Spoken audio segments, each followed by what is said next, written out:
한국외대 국제지역대학원 중국학과 강준영 교수님 자리에 모셨습니다. 안녕하세요. 안녕하세요. 예, 일단 이 민주주의를 요구하는 시위다 정도로 이제 청취자분들 우산 시위에 대해서 알고 계실 텐데 좀 이게 촉발된 배경 좀 간단하게 설명 좀 드릴게요. 네, 1997년에 이제 중국과 영국과의 그 합의에 따라서 홍콩의 주권이 이제 중국으로 귀속이 됩니다. 그러고 나서 당시에 중국과 영국이 맺은 그 법이 있는데요. 그게 네. 이제 홍콩 기본법이라고 하는 겁니다. 이 홍콩 기본법을 맺으면서 양측 간의 협의 사항의 핵심은 한 국가 두 체제를 50년간 유지하겠다. 네. 그리고 홍콩인에 의한 홍콩 통치를 하겠다. 그러니까 그리고 고도의 자치권을 유지해주겠다. 이제 고도의 자치권의 핵심은 또 이제 종심권입니다. 그러니까 최종 판결권을 존중하겠다. 사실 이렇게 됐는데 이 종심권 같은 경우도 결국은 이제 97년 반환됐으니까 한 17년 지나면서 많이 퇴색이 됐어요. 왜냐하면 홍콩 기본법을 중국 전국인민대표대회 상무위원회가 해석권을 가진다 이러니까 그럼 종심이 아닌 거죠. 예, 그렇죠. 그러면서 이제 20년째가 되면 계속 이제 홍콩 주민들을 무마해왔던 정책 중에 하나가 당신들을 통치할 수 있는 사람을 직접 뽑겠다. 행정권. 그 이제 행정장관을 직접 뽑겠다고 한 겁니다. 지금까지는 간선을 했죠. 예. 약 1200명의 그 선거인단이 간선을 했는데. 뭐 쉽게 말하면 간접 투표죠. 간접 투표를 했는데 이제 2017년이 되면 이제 20년이 되는 거예요. 20년째 될 때는 직선을 하겠다고 했단 말이에요. 직접 투표 가능하게 한 표 한 표 다. 9월 31일 날 전국인민대표대 상무위원회가 홍콩 정치개혁 방안을 내면서 이 1200명의 선거인단이 후보 추천위원회가 돼서 거기서 50% 이상의 득표를 지지를 얻는 사람들 서너 명을 놓고 직선을 하겠다 이렇게 된 거예요. 결국 그 직접 투표 바로 전에 우리가 걸러내겠다. 그렇죠. 네, 그러니까 이제 어차피 후보 추천위원회 자체도 친중국 성향이고 그 사람들이 뽑으면 결국은 홍콩 사람들이 할 수 있는 게 하나도 없다는 거죠. 그러니까 약속이 다르지 않느냐. 그러면서 이제 학생들을 중심으로 해서 길거리로 나선 게 이번 시위의 배경이 되는 겁니다. 그렇군요. 네. 지금 우산 시위, 우산혁명이라는 얘기가 나오는데 이게 좀 상징적인 게 최루탄 뿌리고 하는데 전혀 폭력적이지 않게 그렇죠. 우산만 탁 펴들잖아요. 그 사실은 이제 홍콩에서 너무 잘 알죠. 이 중과부적이라는 것도 알고 중국 정부의 전체주의성도 알고 그렇기 때문에 애초부터 또 학생들입니다. 학생들이 과격 폭력 시위를 할 수는 없으니까 최루가스를 막기 위해서 우산을 편 거죠. 그런데 그런 우산에 또 아주 재밌는 영어 문구들이 있습니다. 재미라고 그러면 안 되죠.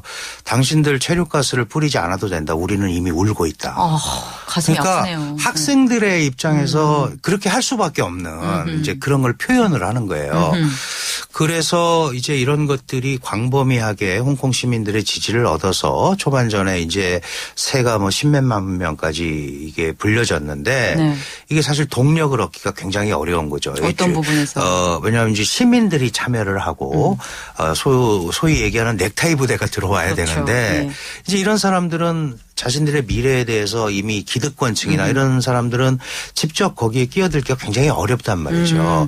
이번에 그 시위의 주축이 결국은 홍콩 반환 세대들입니다. 그때 어렸거나 그 이후에 태어난 사람들이 홍콩의 장래를 보니까 중국이 약속도 안 지키고 중국 자본은 계속 들어오고 학생들마저도 중국 학생들이 들어와서 그 학교를 졸업하고 돌아가지 않고 홍콩에서 또 일자리를 구하려고 하고 여러 가지 미래에 대한 불안 그리고 지난 10몇 년간 지키지 않았던 중국 정부의 약속 이런 것들을 뭔가 이 대목에서 호소하거나 깨지 않으면 안 되겠다 하는 이제 이런 것들이 어우러져서 그게 비폭력 저항 시위 이렇게 이제 확산이 된 거죠. 그 부분을 좀 구체적으로 다루고 싶은데요. 왜냐하면 지금 현재 전선이라고 할 만한 게 이제 홍콩 대 중국이라고도 할 수 있지만 홍콩 내에서는 학생 대 기성세대라고 볼 수도 있을 것 같아요. 사실 기성세대가 참여를 해서 지지를 해줘야지 얘기가 되는 건데 지금 홍콩 학생들의 상태라고 하는 게 방금도 약간 잠깐 설명을 해주셨지만 우리의 학생들과 크게 다르지 않은 것 같아요. 그렇죠. 항상 그 개혁을 추구하고 저항을 하고 하는 정서는 학생들이 가지고 있습니다. 네. 어디나 마찬가지지만 왜냐하면 기성세대는 이제 기득권을 갖고 있는 거죠. 홍콩이라는 지역을 잘 좀 유의를 해서 봐야 되는데요. 이미 네. 문화대혁명 이럴 때 중국의 압제에 의해서 피난 온, 도망 온 사람들이 또 많이 있습니다. 근데 자유주의 성향이 굉장히 성향이 강하겠네요. 있죠, 기본적으로. 근데 그 이후에 홍콩의 주권이 중국으로 반환되고 나서는 이제 중국 정부에 의해서 의도적으로 이 자본 투입이라든가 이런 거에서 왔단 말이죠. 그러니까 극명하게 이제 그 친중국과 반중국이 갈리는 겁니다. 이제 그런 상황에서 당연히 중국의 입장에서는 중국 정부의 말을 잘 들으면 당신들이 기존에 갖고 있었던 기득권을 그대로 유지할 거다. 그러니까 이 사람들을 이용해서 그러니까 이제 우리가 파란 리본을 달고 했다고 그러잖아요. 이제 시위대는 노란 리본을 달고 하고 그런 게 이제 홍콩 내부의 갈등으로 중국이 전략을 짠 겁니다.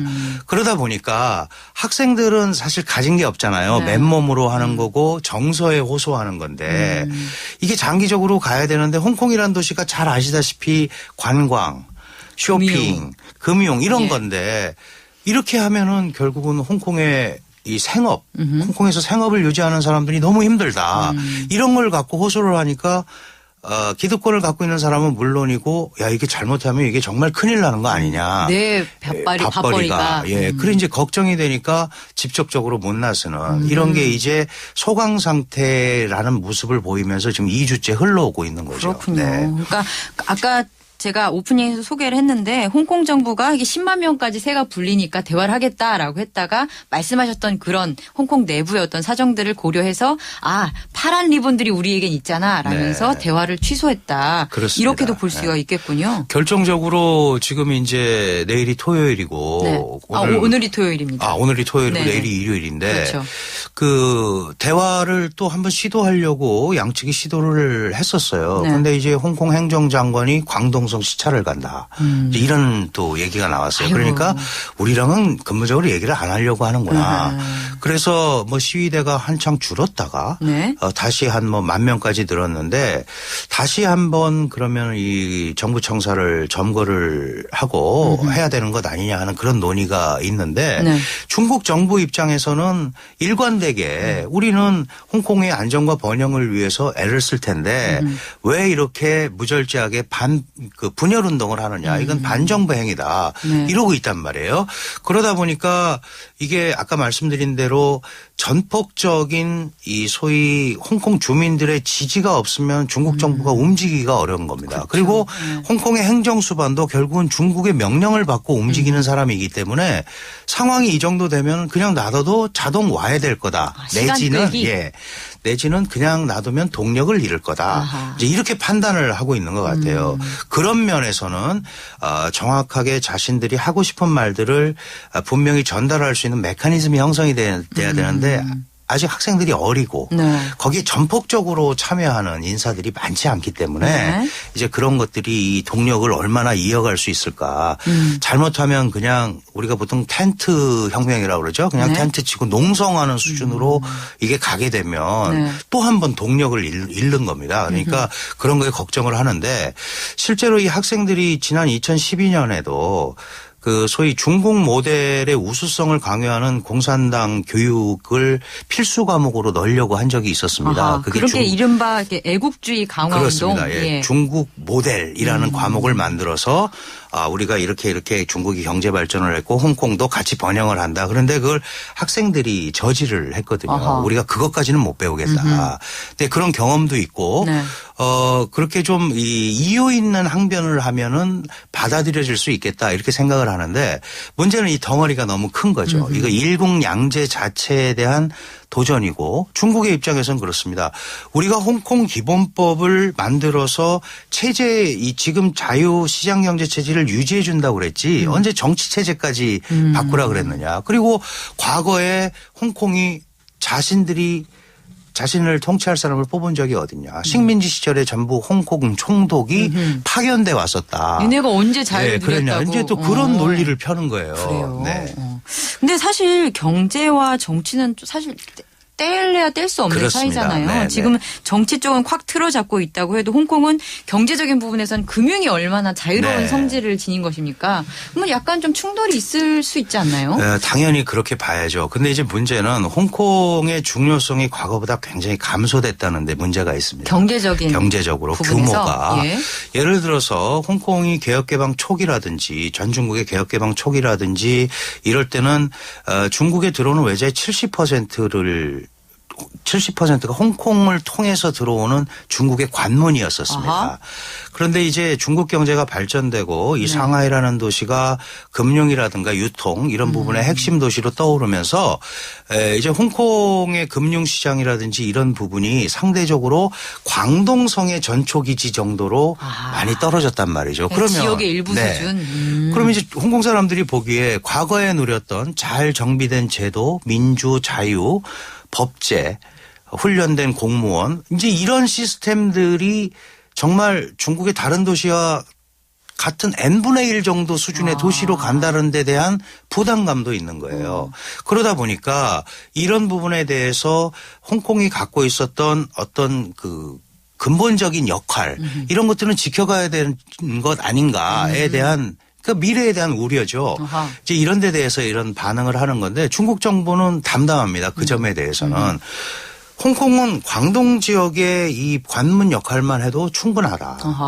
그리고 지금 전체 대비 뭐 GDP가 전 중국 GDP 3.9%밖에 안 됩니다. 옛날에 그래요? 이미 이제 중국이 워낙 커졌으니까. 그러니까 상대적인 중요성은 떨어지고 그다음에 이 중국 정부는 홍콩의 재벌 기업들과 결탁을 해서 그 경제가 안정이 돼야 될 것 아니겠습니까? 네. 그러니까 기존의 홍콩의 재벌 그룹들을 뒤를 많이 봐줬단 말이죠. 그러다 보니까 이 사람들이 부동산에 투자하고 부동산 값이 아주 대폭 올랐죠. 지금 강남보다 훨씬 비싸다고. 원래 비쌉니다. 원래 뭐 200억짜리 집이 있었던 데니까 뭐 원래 비싼 데다가 홍콩이라는 데가 아주 작잖아요. 네. 섬이잖아요, 섬. 예. 그런데다가 거기에 또 이런 그 재벌 끌어안기 중국 정부에 이것까지 오니까 일반 국민들은 미래가 안 보이는 거죠. 내가 여기서 공부를 해서 취업을 해서 집을 산다라는 것은 꿈을 꿀 수도 없는 일이 돼버린 겁니다. 그럼 과거보다 훨씬 나빠졌단 말이죠. 그러면 이게 일국양제가 무슨 의미가 있느냐. 근데 거기다가 정치도 중앙정부의 승인을 얻어서 하라고 그러니. 애국주의 그렇게 시키질 않나. 그렇게 하니 이거는 더 이상 우리가 견딜 수가 없다. 그래서 기성세대가 나선 게 뭐 어떤 게 문제가 아니고 젊은 학생들이 자신들의 미래를 스스로 걱정해서 중국, 홍콩 정부에 우선 얘기를 하고 이것이 중앙정부에 자신들의 마음을 전달한다라는 차원에서 굉장한 의미가 있는 사건이다. 중국으로서는 큰 부담이 되는 홍콩의 미래와 관련해서 그런 사건입니다. 제가 외람된 얘기지만 굉장히 부정적인 전망을 하게 되는데요. 얘기를 쭉 들으면. 왜냐하면 기성세대 이른바 이제 정치 경제적인 부분에서 이미 중국과 결탁해서 권력을 가지고 있는 사람들이 이미 대세를 이루고 있고 거기서 젊은 힘없는 사람들이 아무리 외쳐봤자 그게 과연 관철이 될까. 결국 그건 갈등 불씨로 남게 되지 않을까. 뭐 이 그렇죠. 정도. 이제 그런 부분들이 장기적으로 걱정이 되는 대목입니다. 사실은 영국도 캐머런 총리가 그랬죠. 그 홍콩 문제를 우리가 예의주시하고 있다. 그런데 중국이 그랬습니다. 이미 중국의 내정 문제다. 홍콩 차이나 아니야. 내정 간섭하지 말라 그러니까 또 물러났단 말이에요. 결국은 이 홍콩이라는 데가 가지고 있는 상징성 그리고 말씀하신 대로 금융이라든가 이런 부분에 문제가 생기면 수혜를 볼 수 있는 데가 이제 싱가포르나 또 우리나라도 또 수혜를 볼 수 있습니다. 그렇죠. 그렇지만 중국이 불안해진다라는 차원에서는 우리한테도 좋을 게 하나도 없는 거죠. 결국은 이런 요구들을 중국 중앙정부가 얼마나 진실되게 받아들이느냐. 그러니까 민주장관 선거 뭐 이렇게 직접적으로 한 번에 바꾸기는 어려워도 홍콩의 젊은이들의 생각과 이런 부분들을 잘 융화시키고 조합해서 뭔가 이 홍콩의 장래에 대해서 발전이라는 차원에서 긍정적인 얘기가 나와줘야 됩니다. 이제 그런 부분에 대해서 학생들은 대화를 시도하려고 한 건데 지금 대화 자체가 또 단절이 돼 버렸단 말이에요. 그러니까 이 부분은 해결이 안 되더라도 계속 불씨로 남으면서 이 시기만 되면 또 매년 반복되는 아킬레스건이 될 수밖에 없죠. 뭐 건이 이제 뭐 네. 이벤트가 있을 때마다. 그렇습니다. 그러니까 중국이 좀 장기적인 비전을 가지고 사회 통합을 하겠다라는 의지가 있다면 말씀하신 대로 해결을 하겠다는 의지를 움직임을 하겠지만 그렇죠. 갖겠지만 단기적으로는 솔직히 좀 그렇습니다. 지금 물러나기는 굉장히 네. 어렵죠. 왜 그러냐 하면 중국 내부의 사정이 또 만만치 않습니다. 잘 아시다시피 이 부분을 강경 진압을 한다거나 또는 뭐 그냥 놔둔다거나 이것도 다 좀 어려운 상황이죠. 그냥 놔두면 너무 이제 지도자로서 민족 문제에 대한 처리가 너무 무르게 보여서 예. 강한 지도자라는 강한 이미지가 지도자의 있잖아요. 상에 마이너스가 올 수도 있고 또 그 과정에서 예를 들어서 지금 시진핑 체제가 반부패 운동을 전개하면서 적들이 많이 있을 것 아니겠습니까? 그런 것들이 또 빌미가 될 수도 있습니다. 아하. 그러니까 이제 그런 부분도 고민이고요. 또 한 가지 문제는 이 일국양제라는 시스템이 궁극적으로는 대만도 끌어들이는 통일 방안입니다. 어허. 그런데 이 부분을 지켜보는 대만인들이 네. 홍콩도 처리하지 못하면서 어떻게 우리와 통일하자고 그러느냐. 예. 이제 이런 또 문제가 그렇군요. 생길 수도 있고요. 복잡하군요. 티벳이나 신강 이런 데도 소수민족들도 이게 너무 무르게 나가면 또 자신들의 의견을 할 수도 있고 그러니까 아주 지금 시진핑 체제도 딜레마에 빠져 있을 수밖에 없는 그렇군요. 그런 상황입니다. 근데 지금 그 들려오는 얘기에 의하면 이 홍콩 행정장관이 그 사실 일처리나 그다음에 그 딸의 그 무분별한 어떤 내 목걸이가 당신들 세금으로 산 거다라든지 이런 그런 것들을 호소를 했어요? 그런 거를 막 이 SNS를 통해서 올리고 이래서 이런 부분들은 또 중국 중앙정부에 큰 부담이 되죠. 그래서 조금 더 지켜봐야겠습니다만은 이런 그 부분들이 좀 장기적으로 홍콩 주민들 마음속에 뿌리 내리고 정말 우리가 이렇게 이번에는 행동으로 옮기지 못하더라도 저런 부분에 대해서 공감대가 형성이 돼 있다는 것을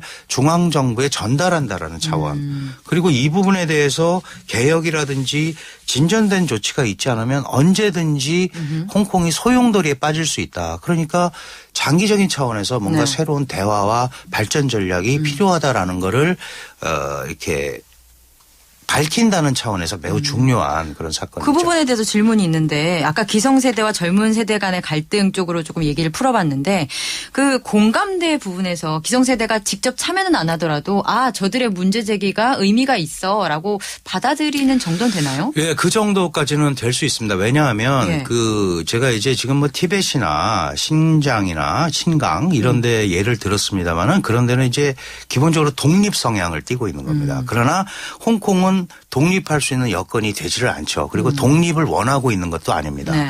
다만 기존에 서로 다른 체제로 왔으니까 그 체제에 걸맞는 형태를 갖춰달라는 거거든요. 그게 약속이었고 예, 약속을 지켜라. 그러니까 그 부분이기 때문에 그 점에 대해서는 나름대로 맞아. 학생들이 요구하는 게 일리가 있어.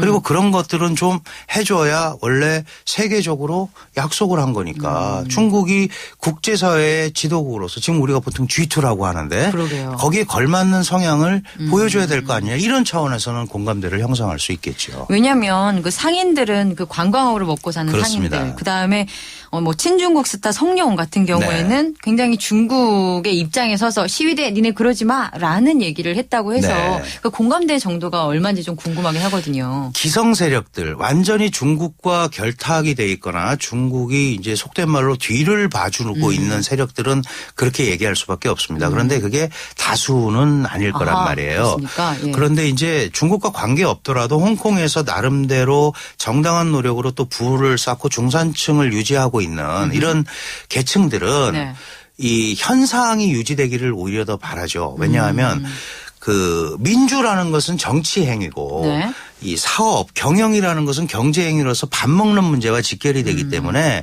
지금 당장은 밥 먹는 문제가 더 급하다. 이 부분에 손상이 오면 안 된다. 그래서 다 같이 참여해서 그 부분을 이렇게 얘기하고 이러기는 매우 어렵습니다. 그렇다라고 하더라도 그 장기적으로 이렇게 가면은 홍콩이 결국은 과거의 지위를 잃을 것은 물론이고 앞으로 더 나빠진 경제 환경이 올 수밖에 없다라는 생각을 하게 된다면 그게 궁극적으로는 자신들의 아들들, 자식들을 그 자녀들한테도 영향을 끼치지 않겠습니까? 그래서 그런 부분에 대해서는 나름대로 어느 정도의 그 의견 전달 이런 데 대해서는 공감대가 있을 수 있겠죠. 과거에는 이제 저희가 경제 정치 얘기만 했는데 문화적인 면에서도 홍콩이 한때는 진짜 한가락했잖아요. 그렇습니다. 홍콩 영화 네. 얼마나 유명했습니까? 맞습니다. 지금은 거의 중국 출신 배우들이 주름 잡고 그렇죠. 있죠. 예, 영화 감독도 그렇고. 다 와서 하고 워낙 거대 자본이기 때문에 웬만한 그 영화 자본 가지고는 뭐 이렇게 대적을 할 수가 없고요. 네. 결국은 뭐 감독들도 많은 보수를 주고 그다음에 좋은 영화 배우를 쓰고 뭐 이렇게 해서 가면은 홍콩 스스로 자생력을 가지고 하는 데는 좀 한계가 있는 거죠. 결론이 왠지 자본주의 만세가 돼서 안타깝긴 하지만 홍콩이 과거의 영광을 되찾기 위해서 필요한 게 무엇인지 우리도 직접적인 영향을 받는 입장에서 지켜봐야 될 필요가 있다고 생각합니다. 그렇습니다. 여기까지 들을게요. 감사합니다. 고맙습니다. 한국외대 국제지역대학원 중국학과 강주영 교수였습니다.